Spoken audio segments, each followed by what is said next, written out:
ជាមិត្តនឹងគ្នាជាអ្នកស្គាល់គ្នាដូច្នេះមិនអាចនិយាយពាក្យថាទេបានទេធ្លាប់អត់និយាយពាក្យថាបាទឬក៏ចាស់ទាំងតែពេលហ្នឹងចិត្តខ្លួនឯងចង់និយាយថាទេមនុស្សជាច្រើនព្រមធ្វើគ្រប់យ៉ាងដើម្បីឲ្យគេពេញចិត្តប៉ុន្តែពួកគេភ្លេចសួរខ្លួនឯងថាតើខ្លួនឯងពេញចិត្តដែរឬទេការនិយាយថាទេមិនមែនមានន័យថាជាមនុស្សអាក្រក់ទេតែវាគ្រាន់តែបង្ហាញថាអ្នកកំពុងគោរពពេលវេលានិងធម៌ពលរបស់ខ្លួនឯងបើសិនជាអ្នករវល់ឬមិនស្រួលចិត្តធ្វើរឿងណាមួយអ្នកមានសិទ្ធិនិយាយថាសូមអភ័យទោសខ្ញុំមិនអាចធ្វើវាបានទេ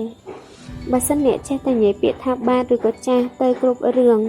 ឬក៏ទៅគ្រប់ពេលវេលាទោះបីជាខ្លួនឯងអត់ចង់និយាយក៏ដោយវានឹងធ្វើឲ្យបាត់បង់ពេលវេលាកម្លាំងនិងសេចក្តីសុខផ្ទាល់ខ្លួនការនិយាយពាក្យថាទេដោយសុភាពរាបសារគឺជាការកំណត់ព្រំដែនដ៏មានសុខភាពល្អសម្រាប់ជីវិតរបស់អ្នក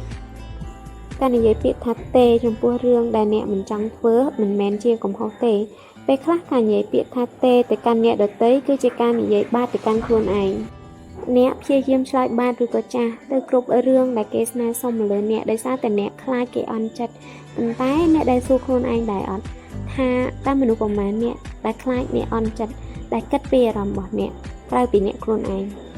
ប្រហែលជាមានមនុស្សមិនច្រើនទេដែលមានអារម្មណ៍ដឹងថាអ្នកមានអារម្មណ៍មិនស្រួលឬក៏មិនសនុកចិត្តនៅពេលដែលអ្នកព្យាយាមឆ្លើយបាទទៅកាន់ពួកគេគ្រប់ពេលវេលាបែបនេះដូច្នេះចូលកលេចមកមើលសុខភាពផ្លូវចិត្តរបស់ខ្លួនឯងនិងធ្វើដើម្បីខ្លួនឯងឲ្យបានច្រើនជាងអ្នកដទៃការពារពេលវេលានិងសេចក្តីសុខរបស់អ្នកដោយមិនខ្លាចនិយាយពាក្យថាទេទៅកាន់មនុស្សឬក៏ទៅកាន់រឿងណាដែលអ្នកមានអារម្មណ៍ថាមិនចង់ធ្វើ